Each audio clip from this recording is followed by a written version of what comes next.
구약, 지난번 우리 5회차, 4회차까지는 뭘 했냐면, 구약이 뭘 말하는가. 저는 그 성경 중심의 믿음을 가지면 좋겠어요.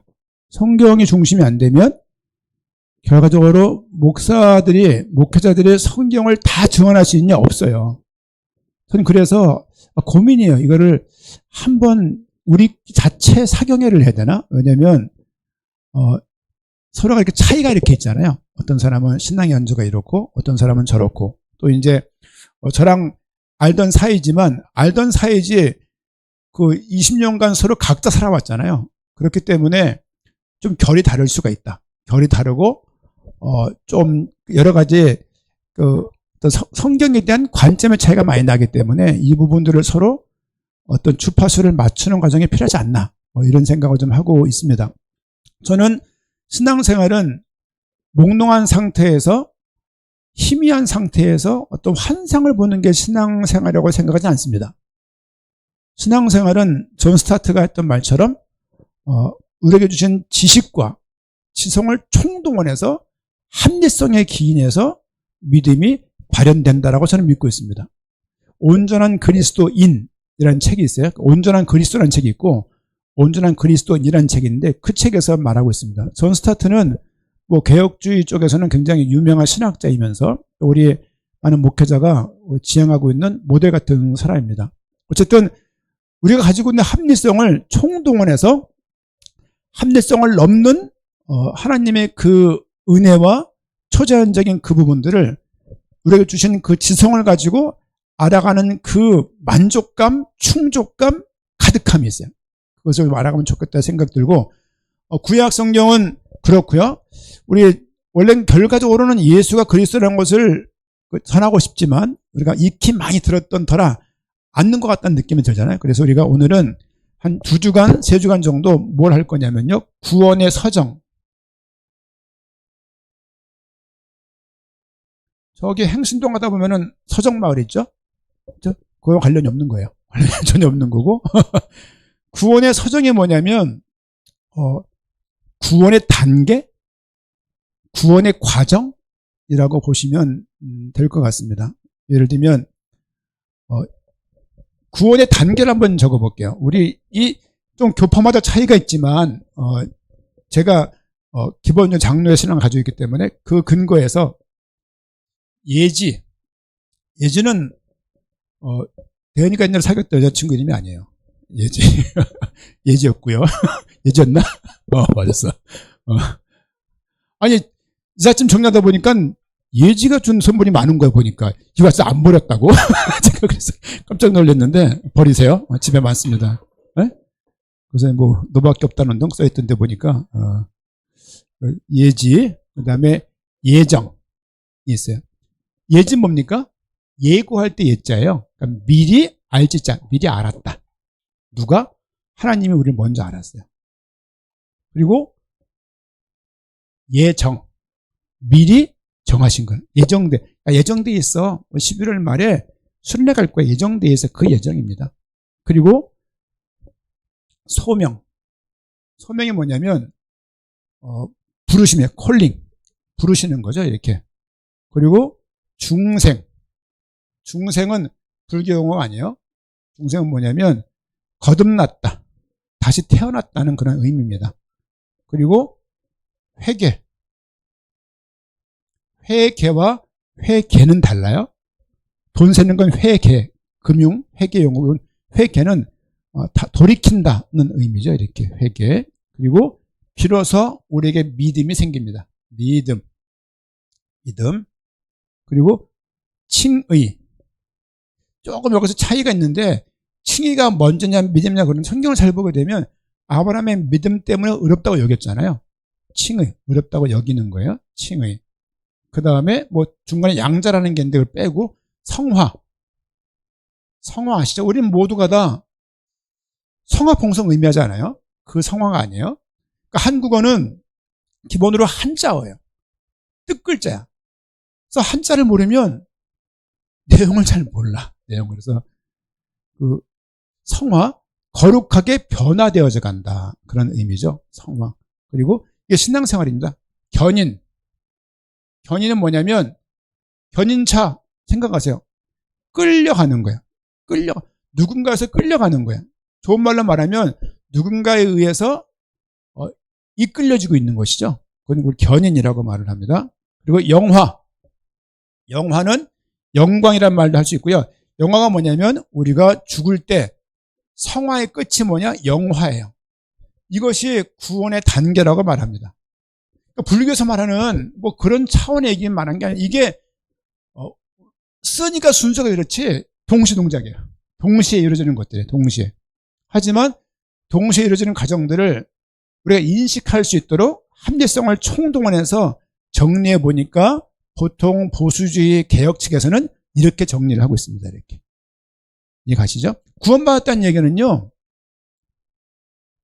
내가 무엇을 얻어냈다거나 테스트 과정을 통과했다거나 어느 과제를 잘 완수했다는 것을 의미하지는 않습니다.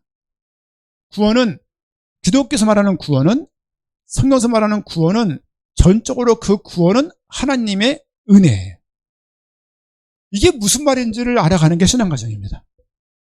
이건 도통 어려운 이야기예요. 아니 뭐가 기승전결 이런 게 있잖아요. 인과관계가 있어야 되는데 내가 아무것도 안 했는데 구원받았다는 이 황당한 이 선언을 우리가 어떻게 이해할 수 있냔 말이에요. 특별히 모태신자. 나는 모태신자다. 우린 다 애들이 모태신자네요. 다 모태신자네요. 저는 모태신자 아닙니다. 저는 안 믿는 가정에서 혹독한 과정을 치르면서 믿게 된 사람이에요. 모태신자가 뭐냐고요? 못해서부터 믿는 거야. 못해서. 신앙의 못해서가 모태가 아니라 모태. 그쵸? 모태. 발음상 차이가 있는데 뱃속부터 나와보니까 내가 교회 다니고 있는 거야. 부모의 의사에 의해서. 청년들의 삶을 살아가면서 언젠가 한 번은 반드시 그 믿음을 하나님 앞에서 점검할 기회를 주실 거예요.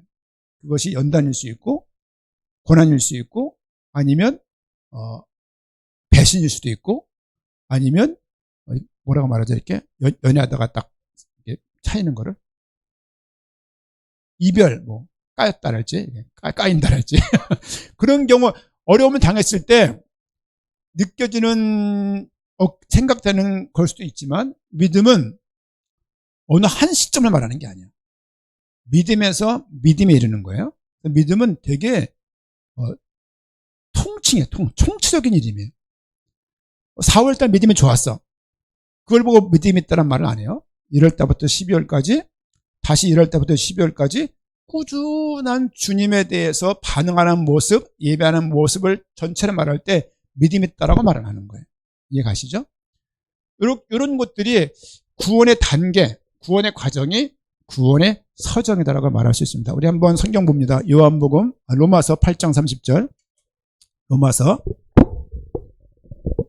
8장 30절은 우리가 이미 몇 번 봤던 말씀인데요. 로마서 8장 30절 말씀을 이렇게 로마서 8장 30절 말씀, 예지와 예정에 대한 대표적인 말씀입니다. 같이 읽겠습니다. 또 미리 정하신 그들을 또한 부르시고 부르신 그들을 또한 의롭다 하시고 의롭다 하신 그들을 또한 영화롭게 하셨느니라. 아멘. 우리 방송 잘 보이나요? 화면이 좀 잘 잡아주세요. 좀 삐딱한데. 네. 오케이. 자, 보십시오. 그 앞절 39절 말씀 보니까 29절 말씀 보니까 하나님이 미리 아신 자들, 예지, 미리 아신 거예요. 하나님은 모르는 사람을 갑자기 돌발적으로 그 직관형들이 가지고 있는 것처럼 즉발적으로 갑자기 그냥 임시 변통을 한 게 아니라 하나님은 미리 아신 거예요. 미리 아시고 미리 정하신 거예요. 그런 의미에서 우리 구원은 예정된 거예요. 예정론은 운명론과 다릅니다. 내가 오른발 디딜지 왼발 디딜지 다 알 거 아니야? 죄를 지을지 안 다 알 거 아니야? 근데 왜 아담이 죄 짓는 걸 방임하셨어? 이렇게 나가시면 성경 해석이 달라지는 거예요. 운명을 말하는 것이 아니고 내 구원을 미리 아셨고 예정은 구원론의 하나님 이야기야. 내 구원을 미리 주님께 내가 정한 게 아니고 내가 얻어낸 것이 아니고 내가 획득한 것이 아니고 주님에 의해서 정해진 것이다. 이 사실을 어느 날 내가 알게 되는 시점이 있어요. 내가 하나님의 자녀구나. 지금 내가 감옥에 있고 예를 들면 나쁜 짓을 했지만 하나님의 부르심이 있구나. 이런저런 어려움 가운데 또 살다 보면 뭐 부모님의 이혼이랄지 여러 가지 어떤 뭐 사별이랄지 큰 사고랄지 많은 게 있을 거 아닙니까? 그런 과정들을 통해서 하나님이 콜링하는 거예요. 이렇게 부르시는 부름이 탁 올 때가 있어요. 여러분들은 어떻게 교회를 나왔습니까? 그냥 나는 생각해보니까 구원받은 것 같아. 구원받기에 충분해. 구원받기에 아주 적당해. 구원받기에 싹수가 너무 좋아. 그래서 나는 교회 당당하게 나왔다. 그런 인간들이 있나요? 나가세요. 나가세요. 그럴 수가 없어요. 우리 구원은 생각을 하면 할수록 너무 감사하다는 생각이 들어요. 이게요. 소명이라는 얘기는 우리 두 가지로 나눌 수 있는데요. 일반적인 일소 이렇게 말해볼게요. 일소? 써놓고 이상하네. 네. 그 다음에 유효적인 부르심, 유소. 이런 말 없어요. 쓰는 거 제가. 일반적인 부르심이 있고 유효적인 부르심이 있어요. 지난교회에 있을 때 목사님을 몇 명을 세웠어요. 근데 어느 분이 질문을 해요. 목사님, 저는 목사가 되기에 적당치 않습니다. 전 나이가 너무 많고 저는 내 꼬라지를 보니까 맞는 것 같아요. 그렇게 말씀하시길래 이 두 부분을 확인을 했습니다. 일반적인 부르심은 뭐냐면 그냥 교회 나가고 싶은 거예요. 교회 나가고 싶고 예배가 들어지고 싶고 뭐 기도를 하고 싶고 찬양을 하고 싶은 마음이 들 수 있잖아요. 찬양 소리가 너무 좋아. 그런 분들 있지 않습니까? 저처럼 절에 가면 너무 좋아. 왜? 풍경 소리 있죠. 땡그랑 땡그랑 그 처마 끝에 탁 앉아서 탁 이렇게 글을 쓸 때, 책을 읽을 때 좋은 느낌이 있어요. 저는 그 절 가는 걸 되게 산에 가면 절이 많아서 전 절에도 친숙해요. 뭐 향냄새도 전 은근히 좋아하는 편이에요. 이렇게 어쨌든 간에 근데 교회 나가는 게 교회 일반적으로 저 친구는 참 신앙 좋아 보여 이런 사람들은 대부분 다 일반적인 부르심이 있는 것으로 보여요. 이렇게 일반적인 부르심이 없는데 교회 나와서 이렇게 매주 정해놓은 시간에 나와서 예배 드릴 수는 없습니다. 그 사람의 좀 리듬과 표정과 말투가 나랑 좀 맞지 않다 하더라도 교회를 나와서 예배를 드릴 수 있는 그런 모습이 있는 것이죠. 유효적인 부르심은 뭐냐면 그 소리가 의미로 들리는 거예요. 저를 찬양합시다 소리로 들리는 게 아니라 의미로 울컥 들리는 거예요. 이게 하나님이 정말로 살아계시구나. 그러면서 예수가 그리스도라는 복음이 반복적인 교육에서 알아지는 게 아니라 예수가 그리스도라는 것이 가슴에 이렇게 탁 와닿는 거죠. 이렇게. 예전에 우리 제가 전국 전 세계 대학 복음화를 두고 2만 대학을 두고 기도할 때가 있었습니다. 저 때는 그게 최고의 가치였고 지금도 지나간 가치는 아니에요. 저한테. 아시죠? 지나간 가치라는 의미. 옛날엔 되게 영숙이가 좋았는데 지금 선혜가 좋은 거죠. 지나간 가치가 된 거죠. 이 사람은. 옛날에는 애지중지하던 좋은 만년필이 있었는데 만년필? 지금은 별로 이게 별로인 거죠. 지난번 이 책이 너무 좋았는데 10년 지나고 나니까 이 책이 별로 재미가 없는 거죠. 나한테 지나간 가치가 된 거예요. 복음은 그렇지 않습니다. 제가 예전에 우스갯소리인데 한 사모가 늘 물을 때가 있어요. 그때 그 언니 어땠어? 어떤 언니? 있어요. 그 문땡땡이라고. 이제 늘 묻는 거예요, 이렇게. 서부교회 출신들은 좀 알 수도 있는. 그냥 그랬어. 그런 건데 이제 장례식에 만난 거죠. 둘이 만나게 된 거예요, 이제. 한 사모가 이렇게 있었고. 그랬더니 오래간만이다라고 말했는데 그 친구, 그 여자아이가 동갑이죠. 저한테 뭐라고 물었게요? 네 이름 뭐지? 그러는 거예요. 나만 그동안 이름 기억하고 있던 거야? 현사가 빵 터져갖고 거기서 그냥 그 언니가 왜 영식이잖아. 영식이 우리 같이 살 때 영식이 그래 영식이 맞지. 무슨 영식이지? 이런 그래서 이런 거구나. 그냥 옛날 좋은 추억은 그냥 추억을 있어야지 만나면 상처받습니다. 어쨌든 간에 이게 그런 거죠. 이제 지나간 가치. 우리가 의미가 그때나 지금이나 복음의 의미가 계속 커지는 거예요. 이게 예를 들면 정량적으로 말씀을 드리면 내가 헌금을 올해 뭐 1,000만 원을 했는데 이게 더 드리고 싶은 거야. 예를 들면 그러니까 의미가 더해지니까 그러니까 의미가 더해지는 그 과정들이 계속 또 그리스도에 대한 예수가 그리스도라는 이렇게 약자를 쓸게요. 예수 그리스도. 왜 X냐면은 요거 이제 요런 약자 이렇게 해서 크리스토스라는 이 대문자 머리글을 이렇게 제가 표현하는데요. 지울 게 없네. 네. 이렇게 그러니까 예수 그리스도. 예수가 그리스도라는 이 말씀이 계속 나한테 깊어지는 거죠. 의미가 깊어지면서 성경의 의미가 성경을 읽고 싶고 또 기도하면서 문득문득 이 부분에 대해서 계속 알게 되는 부분들이 우리에게 있는 것이죠. 그러니까 이게 의미가 깊어지는 것이 유효적인 부르심이 있으면서 그러면서 주를 위해 사는 것이 내가 아깝지가 않은 거죠. 감사한 거죠. 생각해 보십시오. 서울대학을 나왔어. 대학원을 하버드를 갔다 왔어요. 그리고 이 아이가 장래가 촉망해. 막 신부감이 줄을 서. 이 아이가 엄마 나 목사 할래요. 어떻게 하실 겁니까? 아까워 보이지 않나요 혹시? 야, 너 목사 된다는 것이 어떤 건 줄 아니? 예를 들면 우리 비치 진리가 결혼하고 하은이가 결혼했는데 지연이 결혼했는데 그 사윗감이 잘 직장 다니다가 어느 날 장인어른 목사 하겠습니다. 어떻게 하실 겁니까? 응? 아멘 그렇게 하겠습니까? 아이씨 딸내미 큰일 난데 이거 밥 굶겠네 생각 안 드시겠냔 말이야 이게. 그런 삶을 살아갈 때 그 삶이 그 본인은 그렇게 느껴지지 않는 거예요. 그렇죠? 생각 잘 하십시오. 하나님께서 여러분들에게 영국에 옥스퍼드를 나오고 영국에서 강해 설교는 영국이거든요. 거기서 좋은 훈련 받은 사람들이 한국에 와서 개척했는데 그게 성도다. 얼마나 자부심이 있겠습니까? 근데 내 앞에 있는 목사님이 일반 대학 못 가서 신학교를 갔어. 그리고 지질이 궁상이야. 밥도 많이 먹어. 막 묻히고 먹어. 막 아무 데나 틀어막으면 아무 데나 방 먹게 막 그러죠. 이제 이렇게. 신발 막 거꾸로 신고 막 이렇게. 그리고 막, 와이셔츠 막 이만큼 나와 있고. 막 넥타이 삐뚤고.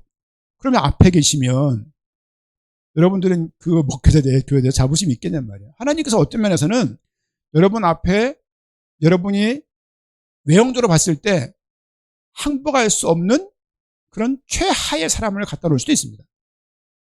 그럼에도 불구하고 그 순간을 통해서 하나님의 역사를 보는 것이 신앙생활이에요. 그렇죠?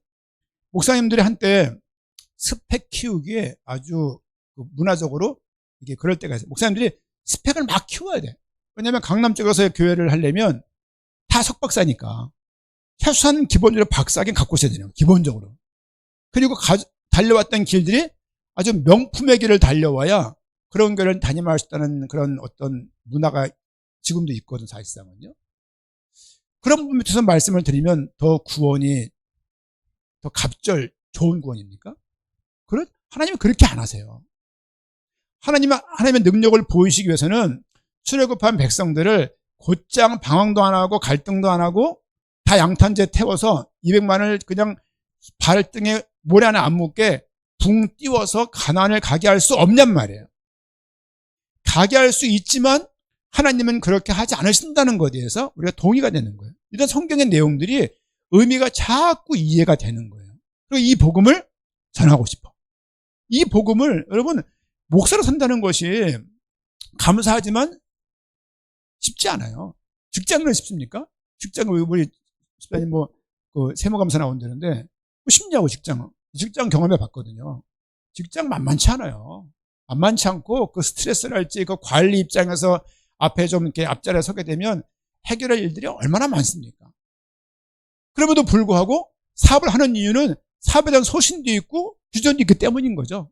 신앙생활도 마찬가지로 하나님 믿는데 왜 이렇게 내 삶 속에 많은 문제가 있냔 말이에요. 이 문제가 있어도 하나님 믿는 것에 대해서 아무런 문제가 없는 거예요. 문제가 있는데 해결 안 돼?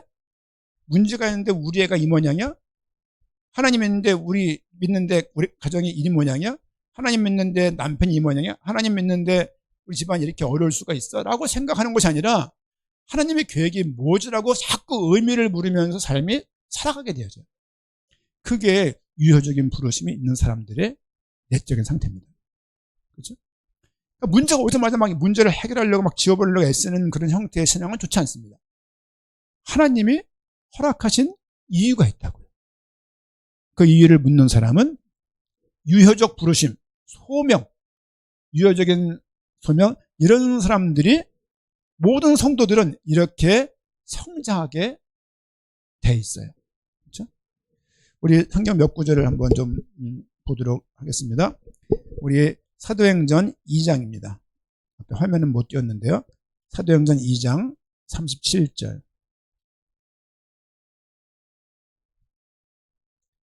사도행전 2장 37절.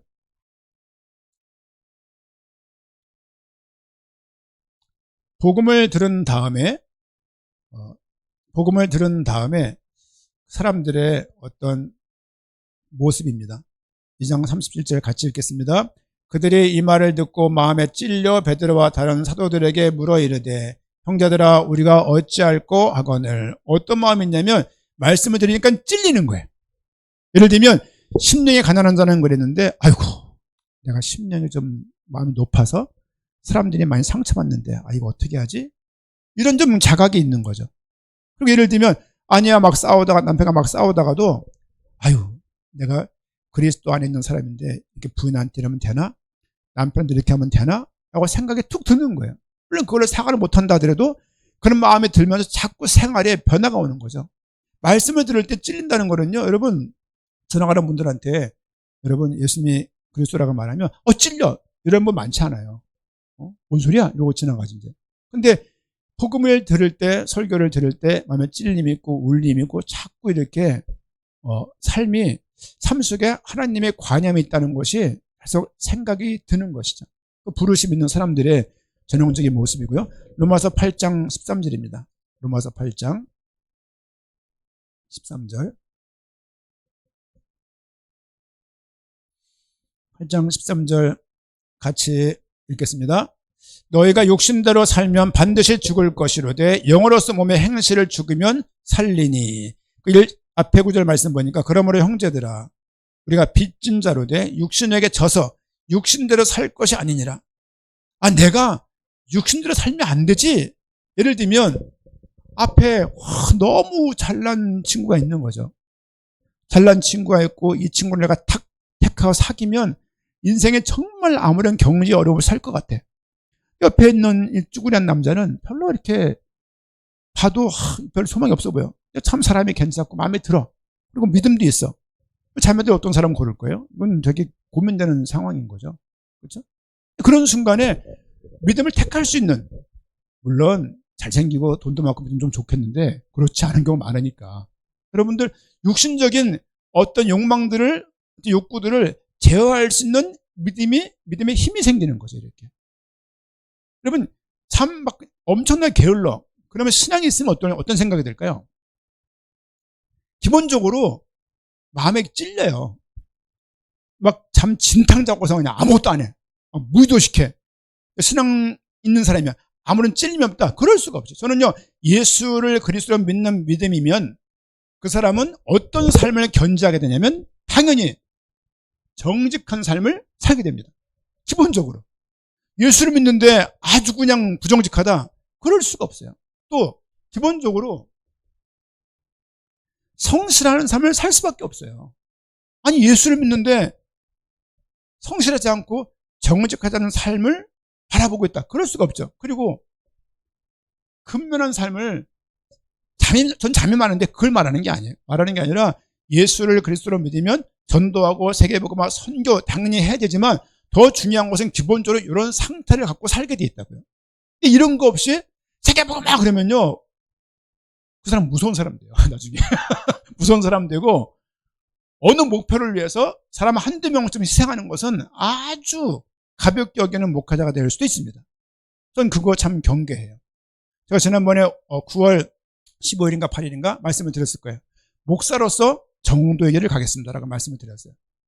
이것은 아무것도 안 하겠다는 얘기가 아니라 저는 기본적으로 우리 박별 집사가 알아요. 저는 가만히 있는 사람이 아니에요. 자꾸 뭘 하고 만들고 할 수밖에 없도록 계속 부양시키고 부흥시키고 할 수밖에 없도록 계속 의미를 부여하고 또 기질이 또 MBTI 얘기인데 이 유형이라서 말하고 STG 유형은요 반 죽어요. 왜냐면 한 말 또 하고 또 하고 또 하고 임준호, 최용식, 현선혜, 김공주, 김준현 다 이럴 수 있거든요. 김준현까지 계속 의도하거나 눈빛을 보내거나 뭐 잔소리하거나 툭 말하거나 이렇게 계속 할 수 있는 타입들이라서 그러니까 뭐 이럴 성향이 있음에도 불구하고 그렇게 하지 않는 이유는 복음은 그렇게 해서 될 부분이 아니기 때문입니다. 여러분들 잘 보십시오. 우리 청년들 특별히 예수 믿으면 그냥 뭐 무조건 뭐 교회가 살면 되지. 그렇지 않아요. 교회 자주 오지 마세요. 내일 먼저 금요일도 현장선 모이자고 말씀드리지 않았습니까? 왜냐면 교회에서 너무 많이 모이다 보니까 주일날 한 주간 교회 나가다 끝나. 뭐가 이렇게. 그래서 야 이건 아니. 그래서 가장 수요일은 뭐 어차피 뭐 이 퇴근 시간 만나는 모임이니까 금요일은 굉장히 중요한 시간이거든요. 금요일이 세상에서 무슨 날이라고 말이요? 불금 뭡니까? 불타는 금요일이야. 제가 금요일날 예배를 없게 하면서 가끔 금요일날 지날 때가 많잖아요. 이야 현장이 이랬구나. 어마어마해. 그러니까 그렇지. 이럴 때 예배니까 지역 모임을 지역교회 모임을 뭐 행신지역 행신가정교회랄지 뭐 향동리 수색증산 뭐 그쪽 교회랄지 뭐 등등등 해가지고 이런 좀 가정 모임을 밥을 한 2시간 먹고 말씀을 10분을 나눈다 하더라도 말씀은 뭐냐 주일날 강단 말씀을 제가 정리해서 올려드릴까요? 그걸 가지고 조금 이렇게 나누는 정도면 좋겠다 하는 생각이 듭니다. 어쨌든 여러분 믿는 사람으로서 이런 기본적인 태도를 가지고 오는 것은 매우 중요합니다. 사람이 저는 그 믿음에 있어서 그릇이란 말을 잘 하진 않아요. 왜냐면 그릇은 다 작아요. 우리가 중요한 것은 하나님이 살아계심을 인정한다면 다 놓을 수 있는 거거든요. 사실상은요. 그릇이 작은 이유는 사실 안 믿기 때문이에요. 그게 그런 문제가 아니고 안 믿기 때문인 거죠. 믿으면 순간순간 넘어올 수 있는 게 너무너무 많죠. 어쨌든 서명은 좀 덜 읽었네. 더 읽읍시다. 우리. 요한복음 6장이네. 요한복음 6장.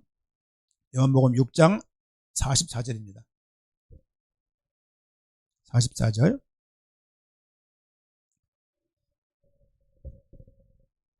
같이 요한복음 6장 44절 같이 읽겠습니다. 나를 보내신 아버지께서 이끌지 아니하시면 아무도 내게 올 수 없으니 오는 그들을 내가 마지막 날에 다시 살리리라. 성부 하나님께서 성자 하나님께서 성령 하나님께서 날 구원하시고 성령께서 이끌지 않으시면 주님께 나올 수 없습니다. 교회 나왔다는 이야기는 하나님의 부르심이 당연히 있었다는 얘기예요. 기억나시죠? 열왕기상 6장이었나요? 솔로몬 성전을 만들 때 돌을 가지고 와서 여기서 제단하고 규격을 잰 것이 아니라 채석장에서 이미 설교도에 의해서 정하고 이 돌 하자라고 합의한 다음에 정한 다음에 그 돌을 잘라가지고 성전으로 옮겨와서 연결하고 결합했다고요. 이 이야기는 교회 와서 일정 기간을 테스트한 다음에 구원하시는 것이 아니고 구원받은 자를 이곳으로 불렀다. 중요한 것은 내가 이해가 안 가는 거야. 내가 무슨 구원받아. 내가 무슨 나 아직까지 예수님 안 믿으라고 말할 수 있을지 모르겠지만 안 믿는데 교회 나와서 한두 줄에서 교회 앉아있다는 것도 신기한 일이에요. 여러분 무당한테 가서 한번 앉아있어 보세요. 앉아있을 수 있나? 그러면 신천지 갖고 아니면 뭐 이상한 천리교랄지 뭐가 있나요 또 구원파랄지 남녀란 교결할지 이상한 여호와 증인 같은 데가 갖고 앉아서 예배 드려보세요. 예배가 드려지나 그게. 그러면 단군교가 갖고 앉아있어 보세요. 마늘 먹고 사람이 되고 이런 거 들어보면 믿겠습니까? 그게 안 믿어져요. 그게. 그러니까 믿어졌다는 얘기는 믿어지고 있다는 얘기는 내가 여기 와 있다는 얘기는 하나님의 이끄심이 반드시 분명히 있었다. 이거 인정하셔야 돼요. 남편 때문에 따라오는 거야. 부인 때문에 따라오는 거야. 그렇지 않다니까요. 물론 감사한 일이지만 우리 요한복음 6장 45절 그 뒷구절입니다. 같이 한번 읽어보겠습니다. 선지자의 글에 그들이 다 하나님의 가르치심을 받으리라 기록되었은즉 아버지께 듣고 배운 사람마다 내게로 오느니라. 아버지께 듣고 배운 사람은 결국은 오게 돼 있는 거예요. 이렇게 내가 한 게 아무것도 없대. 그래서 구원이 은혜라니까. 네가 해서 온 것이 아니라는 거예요. 우리의 인정은, 우리의 구원은 수동적인 것이지 능동적인 게 아니에요. 종교는 능동성을 요구해요. 추구하고 따라가고 지향하고 그러면서 얻은 구원인지 모르겠지만 성경에서 말하는 구원은 완전히 수동적인 거예요.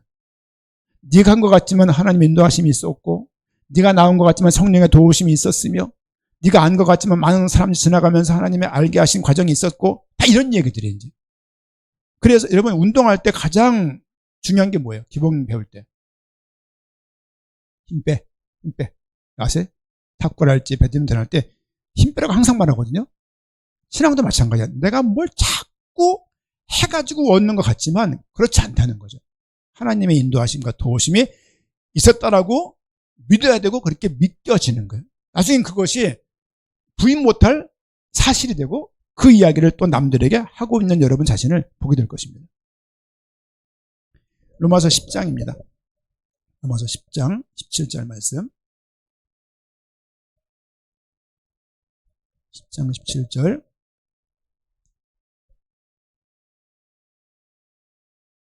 같이 읽겠습니다. 그러므로 믿음은 들음에서 나며 들음은 그리스도의 말씀으로 말미암았느니라. 믿음은 들음에서 납니다. 지금 듣는 거 별거 아닌 것 같죠? 이게 조금 쌓여가지고 이렇게 켜켜이 쌓이면서 여러분의 믿음 고백할 수 있는 좋은 토대가 될 겁니다. 듣는 게 여러분 신기하지 않나요? 말을 듣는데, 소리를 듣는데 그게 의미가 생각이 되어지면서 거기서 내 믿음이 된다는 것 자체가. 이 가운데 성령께서 알게 하시고 적용하시고 도우시고 계시다는 것을 인정할 수 있어야 돼요. 여러분 혹시 최 목사 말씀이 듣던 말씀과 달라라고, 당연히 다르죠. 당연히 저도 달라요. 여러분들 대할 때 지금. 왜냐면은 이렇게 하지 않았어요. 근데 이 교회가 첫 출발을 해야 되니까 우리 교회가 어떤 교회인지를 제가 정리를 계속 해야 되고, 여러분들은 그거에 대해서 자꾸 동의를 하면서 알아가는 과정이 필요하지 않겠습니까? 어쨌든 간에 믿음은 들음에서 나고, 들음은 뭘 들어야 돼? 결국 말씀 보세요. 뭘 들어야 돼요? 그리스도의 말씀을 들어야 돼요. 윤리 말씀 아니에요? 교훈 말씀 아닙니다. 그리스도와 관련된 말씀을 들을 때 믿음이 자라는 거예요. 그래서 구약도 그리스도구나, 창세기도 그리스도구나, 레위기도 그리스도구나, 신약은 말할 것도 없구나, 신약 전체, 성경 전체 흐르는 게 그리스도구나라고 보여줘야 믿음이 생기는 거예요. 그냥 우리 교회가 세계복음 한다, 전도하자, 뭐 한다 그게 아니라 성경이 알아줘야, 그 가치를 알아야 그렇게 살게 돼 있다고요. 그런데 가치를 알아야 소유를 파는 것이 감춘 밭의 보화 이야기의 결론이에요. 우리는 가치보다 자꾸 소유를 팔라 역점을 두는 거예요. 어디에 나와라, 뭐 어떻게 해라, 막 뭐 해라, 뭐 녹취를 해라, 뭐 예술에서 100번씩 써라. 여러분 물론 중요하지만 가치가 알아지는 데는 시간이 좀 필요하고, 그리고 말씀을 들어가면서 예수가 그리스도라는 얘기가 이 이야기구나. 이게 개념이 아니라, 이게 구호가 아니라, 이게 어떤 이론이 아니라 우리에게 의미로 다가와요. 의미로. 이게. 여러분 부부가 가난해도 힘들어서 살 수 있는 것은 오랫동안 해오면서 그와 나 사이에 쌓인 어떤 그게 있는 거거든요. 그것 때문에 가는 거거든요. 그런 말을 했다고요. 오늘 책에서 오래된 것이 아름다운 것은 그와 나 사이에 시간이 쌓였기 때문이래요. 난 이 소설가 진짜 에세이인데 너무 멋진 사람 같아요. 성경 없는 얘기인데 너무 멋진 이야기예요. 책 읽으세요. 오래된 것이 아름다운 것은 시간이 그만큼은 쌓였기 때문에 아름다운 거예요. 시간이 이렇게. 힘든 시간, 희노애락, 그쵸? 뭐 병 들었을 때 막 돌봐주고 막. 저희 아버지가 쓰러져서 11년 계셨거든요. 쓰러져서. 그 옆에서 묵묵히 그 아버지 안 돌아갔어 도왔던 분이 저희 어머니예요. 어느새 부쩍이나 이제 연세가 많이 드셨구나 들 정도로 80대 노모가 되었지만 볼 때마다 참 마음이 짠해요. 그래서 이제 주로 엄마 앞에 사실 제가 못 있어요. 마음이 짠해서 그냥 울컥할까봐 자꾸 격줄로 이렇게 하면서 애들 놓고 막 그러는데, 자식된 도리로서 자식이 목사님 뭘 잘했겠습니까? 부모한테. 그렇잖아요. 남들이 해주는 거 해줄 수 있었겠습니까? 해줄 수 없거든요. 왜? 목사가 가면서 엄마 아빠가 호의하시겠다. 그럴 수 있는 목사가 몇 명 될지 모르겠어요. 그 쉽지 않아요. 원래 며느리가 잘해서 그만 다행이지 아들로서는 그냥 이거 뭐 불효자. 아들로서는. 어쨌든 그렇습니다. 여러분 소명 꼭 기억하시고요. 들으면서 이 소명이 계속 확장됩니다. 소명이 계속 커져요. 이렇게. 그렇죠? 커지면서 어느 날 선교가 들어오고 어느 날 복음이 들어오고 그러는 거죠. 어저께 주설 선교사하고 카톡이 왔어요. 뭐 사장님 안녕하십니까? 그래서 잘 계십니까 교수님? 무슨 일이십니까? 한 학기 뭐 분기 끝났는데 한번 회의 한번 하시죠. 예배드리자는 말이에요. 이제 카톡이니까 혹시 몰라서 이제 이렇게 막 쓰는 거야 이제. 그리고 뭐 어떻게 뭐 학교는 잘 운영되십니까? 영광의 복음교회 학교에. 뭐 영복교 좀 잘 있습니다 지금. 근래 뭐 우리 교감선생님 세 분이 생겨서. 그렇습니까? 누굽니까? 그래서 아실지 모르겠어요. 이정선 그 선생님이 그분이요. 그러면 애들 피차고 진리 있습니까? 그분도 지금 이 선생님에 대해서 지금 잘 지금 있고. 사진 좀 보여달래. 사진 보여줘 지금. 이렇게 컸냐고 이제. 두 분 누구냐? 우리 임준호 우리 교감 선생님도 이제 이렇게 이렇게 전입해서 지금 같이 하고 있다가 그러시냐고 이제. 그럼 하은이 애인이 민재는요 딱 나오는 거죠 이렇게. 걔들하고 영화관 걔들하고 뭐 먹고 그런 때가 없고 저게 같은데 뭐 걷고 목사님 8일부터 중국 비자가 무비자입니다. 오시면 모시겠습니다. 한 달에 월급이 6, 70만 원이에요. 교수인데. 그런데 아파트를 구입했어. 자기 집을. 50몇 평이래. 그리고 이제 혼자 있대. 오래요. 그래갖고 우한 밑에 장사공항인데 악양이라는 도시인데 좋은 것 같아서 청년들하고 뭐 우리 하은영이 다 모여서 다 한번 가겠다고 이제 충분하다는 거지. 다음 주에 한번 대화를 했는데 8월 초에 왔다 갔거든요. 이렇게 바뀐지 모르는 거예요. 어떻게 같이 가게 됐습니까? 나도 몰라. 이게 지금 하나님 하신 것 같아. 제가 8월 초에 갔잖아요. 8월 말에 생긴 일이야. 그래서 내가 너무 사실이 너무 내가 주설한테도 말 못할 상황이었구나. 바빠갖고 이래가지고. 그래서 지금 기도하고 있다가 말을 했어요. 다 보고 싶한답니다. 그리고 우리 식물원 갔잖아요. 사진 딱 보내줬어요. 너무 좋아하더라고요. 너무 좋습니다. 보고 싶어요. 그러길래. 그리고 뭐 조명원 선생님 계시네서 계시다고 당연히 계시지 않냐 이렇게 하면서 좋았습니다. 어쨌든 뭐 그렇습니다. 소명 생각해보세요. 중국에서 주일날 교회 예배도 못 나가는데 공립학교 직원이라 교수라서 종교를 가질 수가 없어요. 혼자 조용히 예배드리고 유튜브 안 돼요. 페이스북 안 돼요. 인스타 안 돼요. 위챗만 되는 그 나라 이상한 나라인데 그렇죠. 목사님 무비자입니다. 그러길래 그래 무비자가 문제가 아니라 지금 시간이 없어갖고 지금 알았다. 언제만 가마 우리 관광 가자.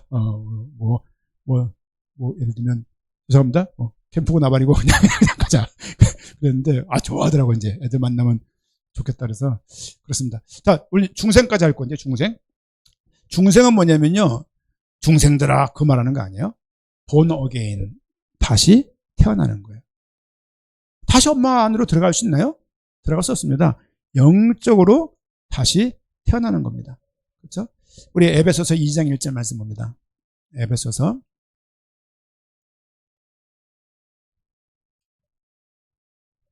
2장 1절 같이 읽겠습니다.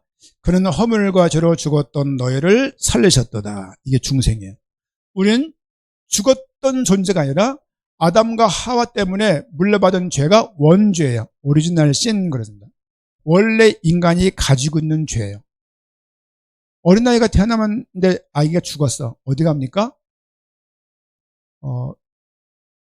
교리상, 저 신앙고백상 지옥 갑니다. 왜냐하면 걔가 지은 죄는 없지만 가지고 있는 원죄가 있기 때문입니다.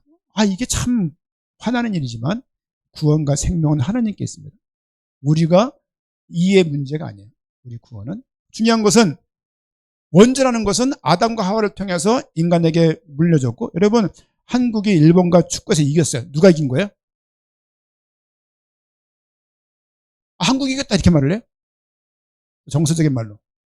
우리가 이겼다. 뭘 우리가 이겨? 네가 뛰었냐고. 대표 선수가 뛰었네. 대표 선수가 뛰었는데 우리가 이겼다고 말하잖아요. 마찬가지로 대표 선수의 승리가 우리 승리잖아요. 마찬가지로 아담과 하와는 대표적인 인간이에요. 인간 대표성 가진 인간이 지은 죄가 우리한테 물려진 것을 보고서 원죄라고 말을 해요. 원죄 때문에 모든 사람은 불경건해요. 불경건하기 때문에 불의한 삶을 살 수밖에 없다는 것이 성경에서 말하고 있는 바예요. 내가 선한 가운데 있다 하더라도 그 선함으로 가지고, 그 선함과 윤리적인 착함을 가지고 구원받을 수는 없습니다. 오늘 말씀 보니까 2장 1절 말씀 보니까 그는 허물과 죄로, 인간들이 허물과 죄로 죽어 있었다는 거예요. 죽어 있었던 너희를 살리셨다고, 살리신 것이 중생이에요. 생명을 다시 얻게 된 겁니다. 생명을 다시. 우리 고전 1장 20절입니다. 고린도전서 1장 20절.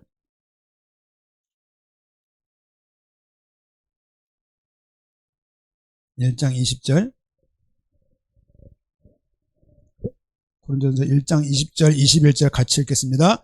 지혜 있는 자가 어디 있느냐, 선비가 어디 있느냐, 이 세대의 변론가가 어디 있느냐. 하나님께서 이 세상의 지혜를 멸하게 하신 것이 아니냐. 하나님의 지혜에 있어서는 이 세상이 자기 지혜로 하나님을 알지 못함으로 하나님께서 전도에 미련한 것으로 믿는 자들을 구원하시기를 기뻐하셨도다. 아멘. 이 세상이 자기 지혜로 하나님을 알 수 없다. 하나님을 알 수 없습니다. 여러분들은 몇 살 때 엄마 아빠를 인식했나요? 하은이 애니는 빛이 진리는 엄마 아빠를 몇 살 때 이해했나요? 지금도 이해하고 있나요? 엄마 아빠가 누군지? 우리가 어려서 한두 살까지 잘하지만 물리적으로 생존으로 엄마인 줄 알지만 실제 엄마라는 의식의 의미가 딱 다가오는 건 시간이 걸리잖아요. 이렇게. 좀 주한이가 저렇게 의젓하게 앉아있는데 저는 아까 얘기 많이 했어요. 방에서 그림 그려가면서 이렇게 좋아요. 제 아이가 엄마 이름 뭐니? 엄마 이름 박민영. 아빠 이름은 김강일. 목사님은 강일 뭔 줄 알았어? 강일이. 이름이 일인 줄 알았고 강신 줄 알았어요. 강일이. 이게요, 아이들이 엄마 아빠 인식하는 데 시간이 걸리는 것처럼 우리도 구원을 받았지만 중생했지만 하나님을 알아가는데 시간이 필요하다. 과정이 필요하다는 것이죠. 하나님을 우리 인간이 스스로 알 수 없다. 종교에서는 터득해서 도를 깨달아서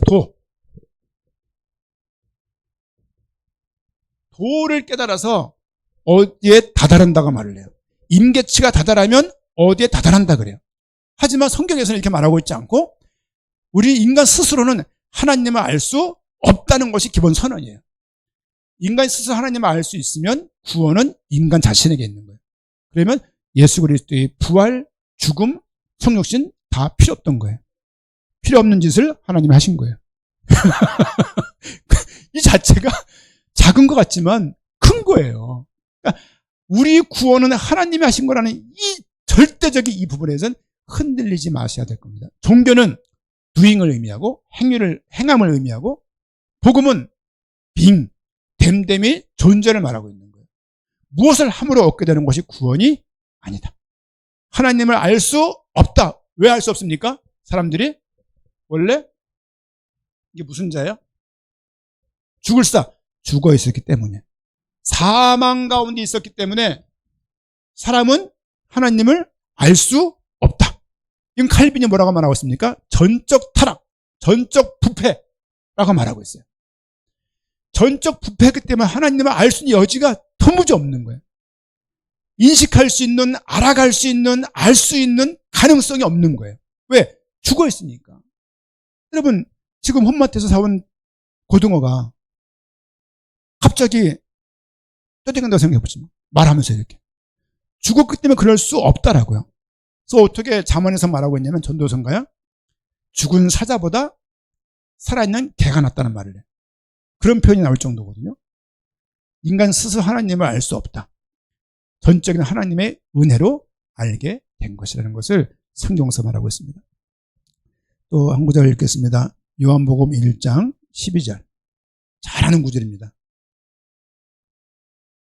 이 단어 때문에 너무 행복했습니다. 그러나 좀 바른 이해가 필요하고요. 요한복음 1장 12절 13절입니다. 같이 읽겠습니다. 영접하는 자, 곧 그 이름을 믿는 자들에게는 하나님의 자녀가 되는 권세를 주셨으니 이는 혈통으로나 육종으로나 사람의 뜻으로 나지 아니하고 오직 하나님께로부터 난 자들이니라. 꼭 기억하십시오. 하나님의 자녀가 되는 뭘 줬다고요?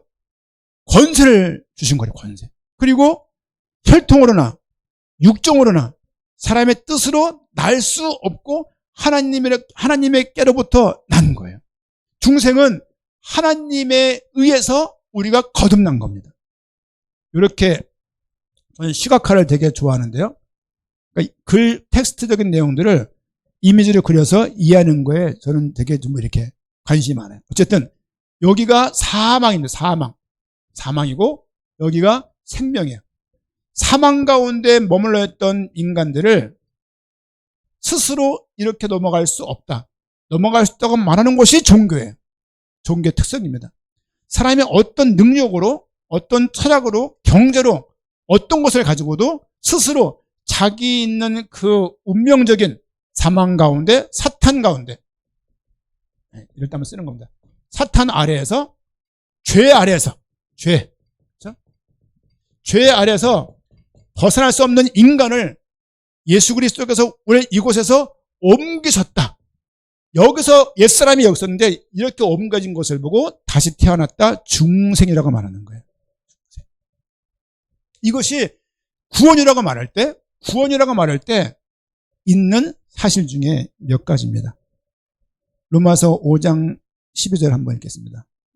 로마서 5장 12절 한 세 구절만 읽으면 마칠 것 같아요. 로마서 5장 12절입니다.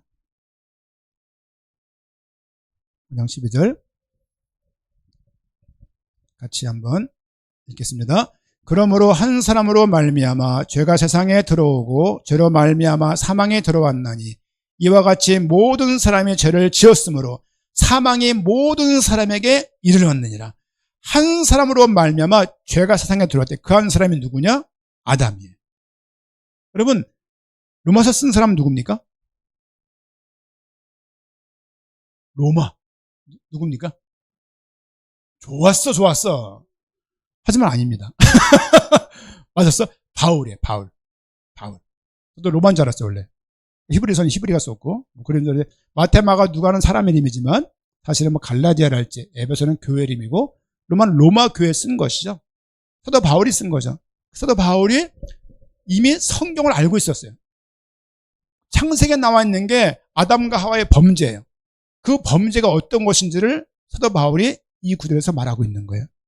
다시 읽어드릴게요. 제가 5장 12절 한 사람으로 말미암아 죄가 세상에 들어왔다.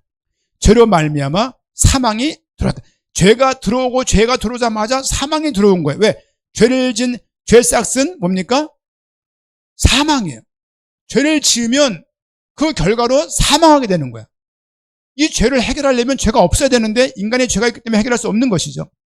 그러면서 13절 말씀 보니까 죄가 율법이 있기 전에도 세상에 있었으나 율법이 없었을 때에는 죄를 죄로 여기지 아니하였느니라. 우리 로마서 3장 넘어가서 쭉 읽고 오늘 마치겠습니다. 로마서 3장 23절입니다. 로마 3:23 이렇게 외웠는데요. 모든 사람이 죄를 범하였음에 하나님의 영광에 이르지 못하더니 모든 사람 한 명도 예외 없이 모든 사람 공자, 맹자, 신사임당, 이순신, 강감찬 누가 있나요? 다 이 모든 사람에게 죄를 범하였다. 하나님의 영광에 이르지 그래서 못했다라고 말을 하고 있습니다. 롬623 로마서 6장 23절 넘어갑니다. 6장 23절 그래서 죄의 결과가 뭡니까? 죄의 싹은 사망이요 하나님의 은사는 그리스도 예수 우리 전에 있는 영생이니라. 죄의 대가는 사망이지만 하나님의 은혜는 영생이라고 말하고 있습니다. 영생은요 영원히 사는 것을 의미하는 것이 아니고 생명을 가지고 영원히 사는 거예요. 하나님과 관계에서 영원히 사는 거예요. 왜? 지옥 가도 영원히 삽니다. 그 영생 말하고 있는 건 아니죠. 그리고 로마서 5장 21절 또 앞으로 넘어갑니다. 5장 21절 같이 한번 읽겠습니다. 시작. 이는 죄가 사망 안에서 왕노릇한 것 같이 이 은혜도 또한 의로 말미암아 왕노릇하여 우리 주 예수 그리스도로 말미암아 영생에 이르게 하려 함이라. 예수 그리스도로 말미암아 우리가 영원히 살게 되는 거예요. 왜? 우리가 그분 안에 계시기 때문에. 죄가 사망 안에서 왕노릇해요. 그런 말 있죠? 어휴 죽을 뻔했네. 많이 쓰죠? 배고파 죽을 뻔했네, 웃겨 죽을 뻔했네, 화나 죽을 뻔했네, 매워 죽겠네, 많잖아 이제. 사망에서 왕노릇한 그 모든 것들이 예수 그리스도로 말미암아서 여기에 살던 사람이 이렇게 옮겨진 거야. 이걸 보고 중생, 본 어게인이라고 말을 합니다. 한 구절 읽고 마칩니다. 5장 17절 같이 읽겠습니다. 시작. 한 사람의 범죄로 말미암아 사망이 그 한 사람을 통하여 왕노릇하였은즉 더욱 은혜와 의의 선물을 넘치게 받는 자들은 한 분 예수 그리스도를 통하여 생명 안에서 왕노릇하리로다. 로마서 우리 어디 읽은 거죠 우리가 지금?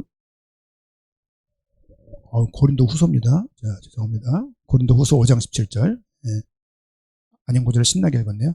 고린도 후서 5장 17절. 같이 한번 읽겠습니다. 5장 17절 같이 읽겠습니다. 그런즉 누구든지 그리스도 안에 있으면 새로운 피조물이라. 이전 것은 지나갔으니 보라 새 것이 되었도다. 우리를 보고 새 것이 되었다라고 말하고 있어요. 새 것. 다시 태어났다고 말하는 거예요. 80대 할머니가 할아버지가 지금 예수를 믿으면 새로 태어나신 거예요. 그분이 중생한 거예요. 우리가 근데 중생이라는 말 하지 않습니다. 하지 않지만 성경에서는 이런 단어를 계속 설명하고 있는 거예요. 영국 성경을 하는 신학자들이 정리를 해보니까 구원 내에 이런 과정이 있어 보인다. 구원 내에 이런 더 많이 있겠지만 줄인 거예요. 이런 것들을 이렇게. 보세요. 하나님께서 미리 아시고 그를 정하셨고 정확한 때에 그를 부르신 거예요. 정하시고 부르시고 그를 의롭게 하시고 영화롭게 다 들어가는 말이죠. 그리고 그 사람이 주님 앞에서 주님의 그리스도의 어떤 십자가의 죽으심과 부활로 우리가 여기에서 이렇게 옮겨졌다. 새로운 피조물이 되었다. 그래서 중생했다는 것을 이해하게 되는 거예요. 오늘 들은 이 말이 여러분이 무슨 말인가 할 수도 있습니다. 이 말이 오늘 순간에 이해가 되어지고 이 말이 의미로 다가오고 의미로 다가온 말들이 내 믿음을 형성하는 중요한 토대가 될 거예요. 그 가운데 신앙이 점점 안전해지고 온전해지고 오전에 말씀드렸던 것처럼 예수님이 모든 것이구나. 이 모든 것들이 예수님을 통해서 이루어진 거예요. 그래서 예수님이 모든 거라고 말하는 거예요. 그래서 다 이뤘다고 말하는 거예요. 다 이뤘다는 얘기는요, 그냥 일상생활의 어떤 그 삶의 어떤 문제를 해결했음을 의미한다고 자꾸 그 말씀을 껴맞추기 시작하면 그거는 그 방향이 어긋난 거예요, 벌써 이게.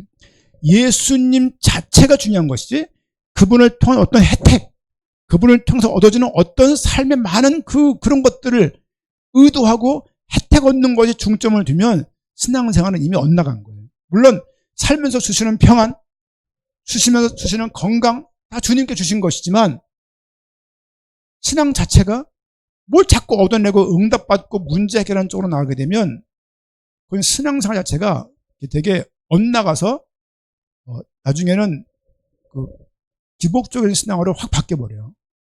그걸 듣다가 다른 게 메시지 들으면 안 들려요. 안 들리는 게 아니라 복음 모르네 이렇게 생각돼요. 복음 모르는 게 아니라 네가 복음 모른다고. 그렇게 되는 거거든요. 우리가 이 구원이, 제가 드리는 말씀이 구원이 얼마나 큰 것인지 예수 그리스도 이렇게 할 게 아니라 얼마나 큰 말인지 풀어도. 여러분, 목사가 성경 가지고 설교를 몇 번이나 할 수 있을까요? 제가 지난 것에 다운받아 놓은 게 1300개요. 설계 놓은 게. 아니, 우리 유튜브에 아직 못 올렸어요. 올릴 틈도 없고, 볼 틈도 없고.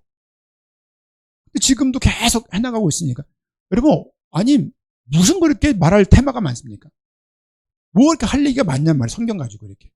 여러분, 책 하나 가지고 한평생 말할 수 있는 게 있습니까? 삼국지다. 평생 뭐 말할 거예요? 관우에 대해서, 유비에 대해서. 제가 보면 뭐 얼마나 말할 수 있을 것 같아요? 춘향전 얼마나 말할 수 있을 것 같아요? 윤동주의 윤동주 뭐가 있죠? 서시 가지고 뭐 말할 거예요? 서서 말하는 신데 그거 뭐 말할 거예요? 제가 윤동주 생가를 가봤어요. 주설 선교사하고 유호연이라는 청년하고 압록강인가 그 근처에 있는 용정이라는 곳에 연기를 가봤어요. 윤동주 생가를 가봤어요. 그 한옥에 나무 십자가가 다 걸려 있는데 그 앞에 써 있어요. 십자가라는 시가 있거든요. 십자가. 그걸 다 이렇게 호연이라는 청년이 다 그걸 읽어주고 와 그거 듣는데 막 느낌이 막 새로운 거죠. 이렇게.